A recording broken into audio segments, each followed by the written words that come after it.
set up by the first emperor about 223 BC. And one more boy in your family, you have one more piece of land from local authorities. If you had a girl, you had nothing. China, everybody said we are living in the communist control. But believe or not, in the deep countryside, for the agriculture, we're still using same tax system. So you have one more boy for the family, you have one more piece of land. So the boy not just is about family or surname or family trees, is a part of the property as well. So this is why if the woman, you can't give the first child as the boy, you become a criminal, not just for the family and for the whole village. So this book, I try to explain the three major things. Those are the one is I just telling you is a traditional belief.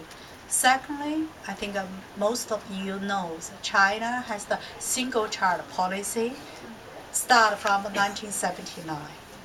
Because of this policy, because people have to choose, even the countryside, the government gave a 2 children policy, but they still believe the first one, they have to have the boy, or they need a boy for the families. So lots of people, they spend their life on running along the railway, along the buses, even on the walk, on the road.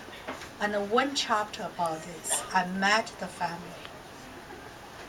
When I saw the little girl was dropped in the Xinran railway station in the midnight, I thought it was a family off the train. Then few minutes later, I met the father and the mother again on the train. And I was so shocked. This was their number 4 little girl, dropped along the railway one by one because they are forced to give the boy, otherwise they have no right to go back village, go back home. So this is by single child policy is the second reason. And the third reason, Chinese orphans become a bigger numbers after 1992. And lots of people don't know why. Because life has been changed after the open policy from late 1970s and then 1980s. Actually, lots of Chinese people living in the cities, they didn't believe that open policy until 1990s. They thought that was another political movement. So they wait and wait. So until 1990s, if you read lots of history reports, you can see China really changed. It's from the 1990s. And lots of young girls and young people adopted sexual relationship from the West. The Chinese started sexual education from 2002, almost 10, 15 years later. So lots of young women, when they're pregnant, when they have no idea, no knowledge about this. So when they want to give the birth, as a whole society, their family, and no one could help them, actually everyone against them. So this is why there is business become very popular between the city and the countryside. It's abortion. It's a huge numbers of abortion, or the baby orphans. And the boys have been adopted by Chinese family. The girls simply dropped. Because those mothers have been educated, so they can't kill their baby girls. So they gave the baby to the orphanage. So in this book, through mothers, include myself, I used to foster young girl about 3 months. It's very painful. Forgive me, I can't talk about this. I have her 3 months. Because single child policy, I have to give up. Then I lost her forever. That is my daughter, Little Snow. So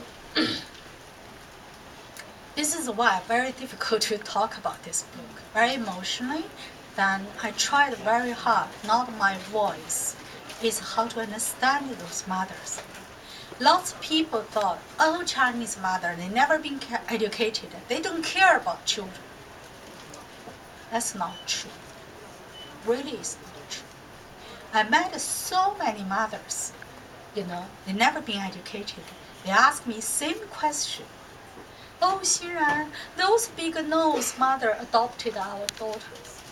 They don't know foreigners. They don't know even call you Norwegians or French or German.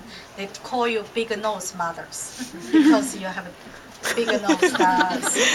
So they said, tell us how those big nose mothers carry our baby. But please tell them, don't let our girls start working too early. 5 years old should be fine, not 3. Because in the countryside, girls start working from year 5, And also some mothers said, oh, Xinran, please tell the big nose mother, hold our baby on the left, not on the right.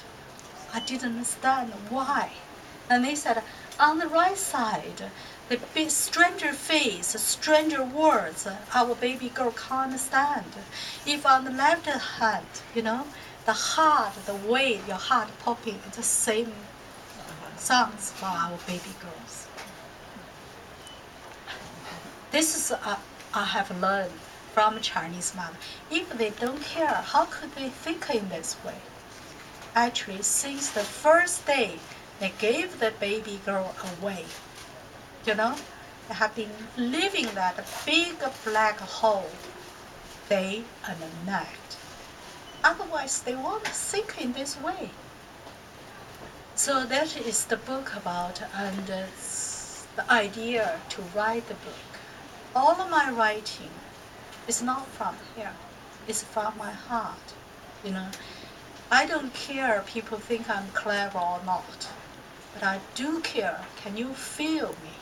Because through my book, actually I try to bridge your understanding, your feeling, onto the Chinese birth mothers. There are so many of them, so many of them. If they keep their baby girls, that is really brave. That means they challenge the society, they challenge the government, and also they challenge it to themselves as well. So this is why at the end of the book, I told those girls, I believe in your country, have the same things happened. And so many women have been adopted from Second World War, or last 2 generations, you gave your own children to other countries, other families as well. We never talk about this, but I think it's the time we should talk about this.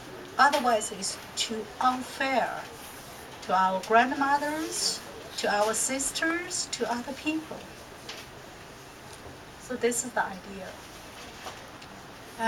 How do you see the future in this respect? Do you see the law changing anytime soon, or the traditions changing? Are you optimistic about the future? As I said, 3 months ago I was in China. I traveled Beijing, Tianjin, Nanjing, this kind of big city, and also Guangzhou as well. I spent 6 weeks, and also I traveled back to the Anhui and the Kaiping, a small town by Guangzhou. I traveled back again. I can see in the big cities, people more educated and living the modern life, comfortable life.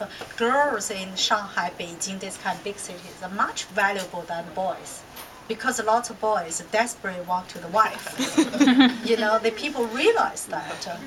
But if you go to the countryside, deep countryside, not even in the west part of the China, just the Anhui, 5 hours driving from Shanghai, and Kaiping, 1 hour driving from Guangzhou, people still living that kind of beliefs. It's quite deep.